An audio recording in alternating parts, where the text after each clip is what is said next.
Hello everybody, welcome to high priestess 7777। कैसे हैं आप सब लोग। मैं आ गई हूँ एक और फ्रेश रीडिंग के साथ और आज की रीडिंग होगी जनाब नो कांटेक्ट सिचुएशन पर। नो कांटेक्ट सिचुएशन में जितने भी लोग हैं उनके रिलेशनशिप में और उनकी पार्टनर की एनर्जीज़ में क्या स्टेज ऑफ फेस चल रही है, किस नौयत का नो कांटेक्ट है, नो कांटेक्ट में क्या एनर्जी है, क्या एक्टिविटीज़ हैं, क्या आपको पता है, क्या आपको नहीं पता, क्या चल रहा है आपके पार्टनर की लाइफ में, क्या एक्टिविटीज़ उसकी चल रही हैं, इसके ऊपर ये पूरी रीडिंग होगी। रिगार्डलेस आप दोनों के दरमियान क्या सिचुएशन है, ये रीडिंग सबके लिए ओपन है। हाँ, कैटेगरी पॉइंट ऑफ व्यू से ही इसे उन लोगों के साथ जाएगी जो लोग नो कांटेक्ट में हैं। तो टाइमलेस, जनरल और कलेक्टिव, जब कभी भी आपकी नज़र से गुजरे आपका उस वक्त का मैसेज आपने वो लेना है जो लगे आपको अपनी सिचुएशन से मैच करता हुआ। टैरो में ये मैसेजेस आए हैं, सब आपने अपने ऊपर इम्पोज नहीं करने और इनकी बेसिस पर आपने कोई भी फाइनल डिसीजन नहीं बनाना। आप अपनी प्राइवेट रीडिंग करवाएं, डिस्क्रिप्शन बॉक्स में मेरा नंबर मौजूद है, साथ ही में सेकंड चैनल का लिंक भी मौजूद है। दोनों ही चैनल्स पर रीडिंग लेने के लिए मेरा कॉन्टैक्ट नंबर एक ही है। So without any further delay let's see के सबसे पहले नो कांटेक्ट सिचुएशन में आपके पर्सन की एक्टिविटीज़ देखेंगे। फोकस कीजिए, आंखें बंद कीजिए, अपने पर्सन का चेहरा अपनी आंखों के सामने लेकर आइए। Look into their eyes and ask no contact situation में इनकी एक्टिविटीज़ क्या चल रही हैं।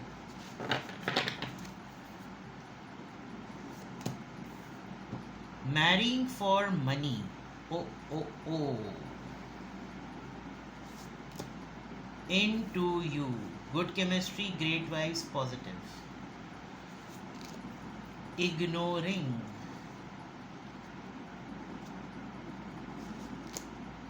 moving, अरे बाप रे, ये तो बिल्कुल ही जैसे कहना चाहिए एक के बाद एक अटैक हो रहा है। वेल मैसेज आए हैं तो बताना भी ज़रूरी है।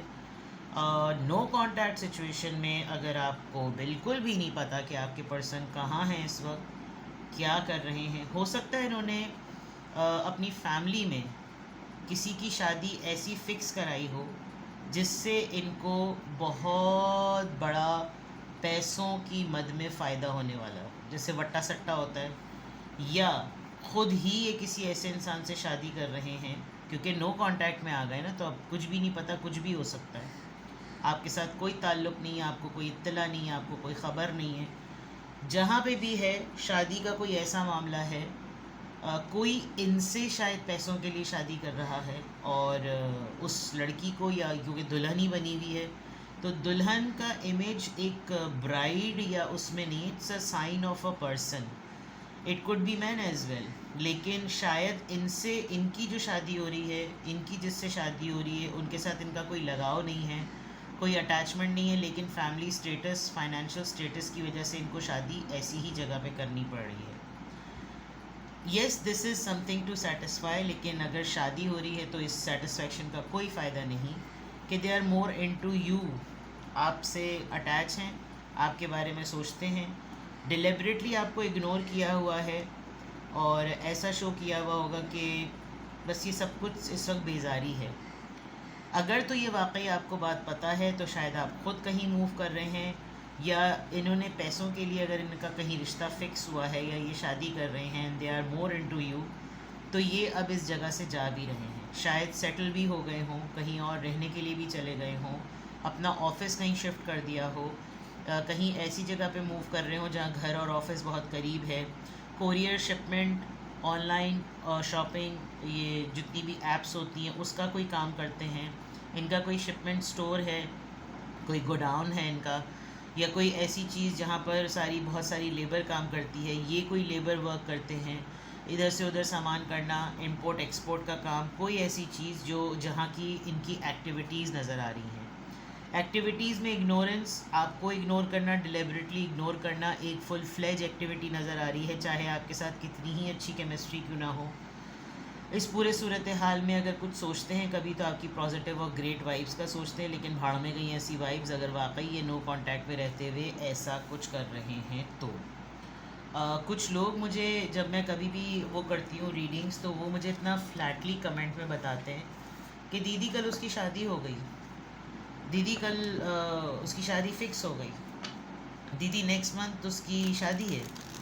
तो then I literally find it कि ऐसा भी हो जाता है कि एक इंसान ने अफेयर चलाया, मोहब्बत की, आपको इन्वॉल्व किया, आप उसमें इन्वॉल्व हुए, लेकिन उसने आपने बम फोड़ा उसने आपके ऊपर नो कांटेक्ट में जाकर कि उसकी शादी हो गई, आपको कहीं से खबर मिल रही है। It's really very shocking moment. चलिए, नो कांटेक्ट सिचुएशन में आपके पर्सन की एक्टिविटीज़ पता चल गई। अब नो कांटेक्ट सिचुएशन में आपके पर्सन की एनर्जी चेक करते हैं। 9 of swords, of course anxiety वाली बात है। किंग ऑफ वॉन्ड्स, पर फ्लर्ट है ये person. 10 of pentacles, married, yes. Night of cups, cancer, Scorpio, Pisces, taurus, Virgo, Capricorn, Aries, Leo, Sagittarius, Libra, Gemini, Aquarius, यानी कि चारों साइंस यहाँ पर आ गए हैं। नो कॉन्टैक्ट सिचुएशन में आपके पर्सन की एक्टिविटीज़। पेज ऑफ पेंटिकल्स, ये इंसान अभी इस वक्त आपको डिलिबरेटली इग्नोर कर रहा है, थोड़े दिनों बाद ये आपको कांटेक्ट करेगा। And now I am very much sure, आ रही है रीडिंग, फैक्ट को फेस करें। नो कांटेक्ट सिचुएशन में आपके पर्सन ने आपके साथ अफेयर चलाया, बहुत इंटेंस अफेयर चलाया, आपको अपने साथ बिल्कुल ऐसे जोड़ लिया कि आप ना कुछ सोच सकें, ना कुछ समझ सकें, ना कुछ कह सकें, ना कुछ बोल सकें। आपको एक लेवल की एंजाइटी हुई है, शायद इस इंसान ने आपको बता ही दिया है अपने मुंह से और अब ये आपको टोटल इग्नोर कर रहा है। इस इंसान ने पैसे के लिए, पैसे की खातिर, या तो इसने शादी की है या इससे कोई शादी कर रहा है। With the king of wands, इसकी फ्लर्ट नेचर, इसकी खूबसूरती, इसकी लुक्स, इसकी अपीरियंस एक बहुत बड़ा फैक्टर है कि कोई इसको प्रपोज़ करे और शादी फ़िक्स करे। उसके अगेंस्ट में, उसके रिवॉर्ड में, उसके रिस्पॉन्स में इसको काफ़ी ठीक ठाक लेगेसी मिली है। Yes, this person is quite apologetic. Night of cup से ये बहुत ऐसे फेज़ में हो सकता है ये पर्सन थोड़े दिनों बाद आपके साथ अपने वजूद को लेकर एक्स्ट्रा मैरिटल अफेयर चला ले, बिकॉज नाइट ऑफ कप्स नज़र आ रहा है। एंड ये आपको ऐसे सरसरी तौर पर कांटेक्ट में, हाय हेलो में रखेगा कि जैसे मोहब्बत तो तुम ही थी, मोहब्बत तो तुम ही थे, अब ज़ाहिरी बात है हालात ऐसे बन गए कि मैं क्या करूं। ये पर्सन आपको कांटेक्ट भी करेगा, लेकिन पहले ही अपना मामला वहाँ पे फ़िक्स कर ले। अगर आप लोग अभी भी कांटेक्ट में हैं लेकिन ये ऊपर वाली चीज़ हो रही है, तो फिर ये इंसान आपको थोड़ा सा पॉज लेने को कह रहा है कि अभी तो मुझे डिस्टर्ब मत करना, पहले मैं अपनी रंगरलियाँ मना लूँ, फिर मैं तुम्हें ख़ुद कांटेक्ट करूँगा। और अब आपको ये बात सोच सोच के आप अपने दिल से लगा के बैठे हुए। आज के मैसेज ऑफ द डे में डिवाइनली गाइडेड 7777 पर भी बहुत ही हैवी रीडिंग आई है और किसी तरीके से उसमें भी पता चल रहा है कि आप अपने रिलेशनशिप में यूज़ हो गए। मुझे नहीं पता था कि जब मैं हाई प्रीस्टेस पर रीडिंग करूँगी इस चैनल के ऊपर तो नो कांटेक्ट में ये इतना बड़ा बम निकलेगा। आप वहाँ पर जाकर मैसेज ऑफ द डे देख सकते हैं और फिर आप इस रीडिंग को भी देखेंगे तो आपको अंदाज़ा होगा कि अगर आज का दिन आपके लिए हैवी है तो वो क्यों है। 9 ऑफ सोर्ड्स है, वहाँ पे भी 9 ऑफ सोर्ड्स आया था। 9 ऑफ सोर्ड्स में यकीनन आपको परेशानी है, तकलीफ़ है, आप मुश्किल में हैं, आप पेन में हैं और ये पेन आपसे बेयर नहीं किया जा रहा। और ये पर्सन किंग ऑफ वॉन्ड्स होते हुए इसने फ़िज़िकली आपको, शायद इसने आपको एक्सप्लॉइट कर दिया है, आपका इसके साथ फ़िज़िकल रिलेशनशिप हो चुका था, आप लोग बोल्ड अटेम्प्ट्स पर आ चुके थे, लेकिन अब ये इंसान आपके पास नहीं है। But this person is continuously looking at you, क्योंकि ये भी तो खौफ होता है ना कि अगर ये टपक पड़ा या ये टपक पड़ी, इसको रिवेंजियस थॉट्स आ गई तो फिर मैं करूँगा क्या। तो ये आपको बड़ा हौले हौले लेकर चल रहा है और इसीलिए इसकी मूविंग स्टार्ट हो रही है। हो सकता है ये थोड़े दिनों में आपको जब बहुत कुछ वक्त गुजरने के बाद आपसे कांटेक्ट करे और बड़ी माजरत वाला कांटेक्ट करे, जब ये सारा मामला अपना थमा चुका होगा, फैमिली और वाइफ हस्बैंड के साथ की तमाम चीज़ें सेटल कर चुका होगा, तब ये आपको कांटेक्ट करके ये बताएगा कि अब मैं यहाँ पर नहीं हूँ, अब हम लोग शिफ्ट हो गए हैं।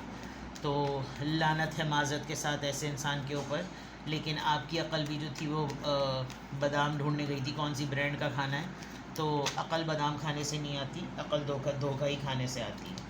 चलिए, नो कांटेक्ट सिचुएशन में इस पर्सन की एनर्जी को क्लैरिफाई करते हैं, या ये जो कार्ड्स आए हैं इसको क्लैरिफाई करते हैं।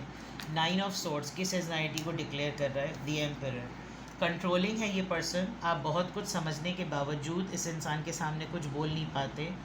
इस पूरी सिचुएशन में किसी का बाप बीच में पड़ा है और किसी के बाप ने आपको धमकाया है, डराया है, आपके अपने अब्बा ने, इसके अब्बा ने, लेकिन बहैसियत नेचर ये इंसान बहुत कंट्रोलिंग अथॉरिटेटिव है और इसने आपको रॉब में रखा हुआ है कि कुछ बोलने की ज़रूरत नहीं है, मैं वक्त पर सारी चीज़ें ठीक कर दूँगा, जिसकी परेशानी आपको और ज़्यादा हो रही है। किंग ऑफ वॉन्ड्स की एनर्जी यहाँ पर क्यों आई है? 9 ऑफ पेंटिकल्स। ये पर्सन आपको शादी नहीं करने देगा, ये आपको हौले हौले धीमा धीमा धब्बा धब्बा इसलिए रख रहा है कि आप सिंगल रहें। हो सकता है आप खुद एक डिवोर्सी स्टेज में आने के बाद सिंगल हों, आप सेपरेटेड स्टेज में आने के बाद सिंगल हों और इसने आपके साथ ठीक ठाक मंझ के अफेयर चलाया हो, लेकिन ये आपको अकेला और सिंगल ही रखेगा ताकि इसका बाद का चैप्टर कंटिन्यूड रहे। ये फ्लर्ट आपसे मुस्तकिल करेगा क्योंकि इसको आपसे मतलब है। देखिए यहाँ पे भी पेंटिकल्स ही आ रहे हैं और जो इसने चीज़ की है वहाँ पे भी पेंटिकल्स आ रहे हैं, तो इसका मतलब ये टर्म्स एंड कंडीशंस, अपने टर्म्स और अपने रवाबित लोगों के साथ ऐसे ही रखता है जहाँ पर इसको फ़ायदा जो है ना वो मिल सके, ठीक है। 10 ऑफ पेंटिकल्स, 10 ऑफ पेंटिकल्स, ये लेगेसी, ये कमिटमेंट, ये फैमिली, ये पैसा, ये सेटलमेंट, ये किस चीज़ को इंडिकेट कर रही है? प्लीज़ गाइड मी, पता चल जाएगा इससे और ज़्यादा क्लियर। यस, 2 चॉइसेस थी इसके पास, इसने एक चॉइस को पेंडिंग में डाला, दूसरी चॉइस को इसने सेलेक्ट कर लिया और वो सिलेक्शन डेफिनेटली शादी की फॉर्म में है। इसने हमेशा ये शो किया है कि मुझे समझ नहीं आता मैं क्या फ़ैसला लूँ, मुझे समझ नहीं आता मैं क्या फ़ैसला लूँ, और फ़ैसला लेके बैठकर अब तो धमाल मचाई जा रही है। चलिए जनाब, नाइट ऑफ कप्स, ये अपोलोजेटिक बिहेवियर क्यों आया है? 7 ऑफ वॉन्ड्स, बहुत वो है, डिफेंसिव है। जब आप इसके सामने, ये जब आपके सामने बात करेगा ना अपनी पूरी सिचुएशन को फाइनल करने के बाद, तो आप देखिएगा कि ये कितना, इसको मालूम होगा कि अब इसके ऊपर काउंटर अटैक होने वाला है, इसको मालूम होगा कि अब आप इसके ऊपर धावा बोल देंगे, तो ये पहले ही से ऐसा मजबूत, ignoring, arrogant, rigid, stubborn attitude के साथ आपके साथ कांटेक्ट करेगा और इतना मजबूर अपने आप को शो करेगा कि आप इससे कुछ पूछने के बनते ही नहीं हैं। यानी इसका वापस आना अपने ही मद में ये कि भाई मेरी तो देखो, तुम कुछ कह ही नहीं सकते, तुम्हें कुछ बोलना ही नहीं चाहिए, तुम मेरी सिचुएशन समझो, ऐसी सिचुएशन में तुम भी होते ना तो तुम भी यही करते, यानी ये वाली चीज़ होगी। इसके पास अपने इस अटेम्प्ट को करने के इतने ज़्यादा हरबे हैं कि आप अपना सर फोड़ने को तैयार हो जाएंगे। Page of pentacles, I am so sorry to read this for you, but ये वाकई किसी न किसी के साथ हुआ है। पेज ऑफ पेंटिकल्स यहाँ पर क्यों आया है? सी, आपको बहुत कुछ नहीं, अपनी पूरी फैमिली में से ऐसा पोर्शन देना कि जब इसके पास कुछ करने को नहीं होगा, ये अभी आपको बिल्कुल ऐसा रखेगा कि ना मेरी फैमिली पे बात आए, ना मेरी लेगेसी पे बात आए। मैं इसको ऐसे रखूं कि ये मेरे साथ भी रहे, और लेकिन इसको मैं इतना भी करीब ना कर दूं कि ये मेरी फैमिली में ही घुस जाए। तो कमिटमेंट में आप अपने होश के नाखून ले लें कि ये इंसान कमिटमेंट में आपके लिए ऑनेस्ट नहीं है, और ये इंसान नो कांटेक्ट में सिर्फ़ और सिर्फ अपने रिलेशनशिप को फ़िक्स कर रहा है, और इस रिलेशनशिप में इसकी कहीं हो रही है, इससे कोई कर रहा है, जो भी हो रहा है, आप कमिटमेंट की पिक्चर में नहीं हैं। तो ये सबसे ज़्यादा हर्टिंग बात है। आई एम एक्सट्रीमली सॉरी जो लोग नो कांटेक्ट में हैं, मैंने अगर उनकी ये वाली रीडिंग की है तो ये फैक्ट है। अगर कार्ड ऐसे ना आते, सिचुएशन कुछ और होती। मैंने आपको वही बताया है जो कार्ड में आ रहा है। तो बहुतों के साथ ये रीडिंग जाएगी, बहुतों के साथ बिल्कुल भी नहीं जाएगी। जिनको अभी तक पता नहीं चल रहा उनको थोड़े दिनों में पता चल जाएगा, क्योंकि आप अभी एट द मोमेंट इग्नोर हो रहे हैं।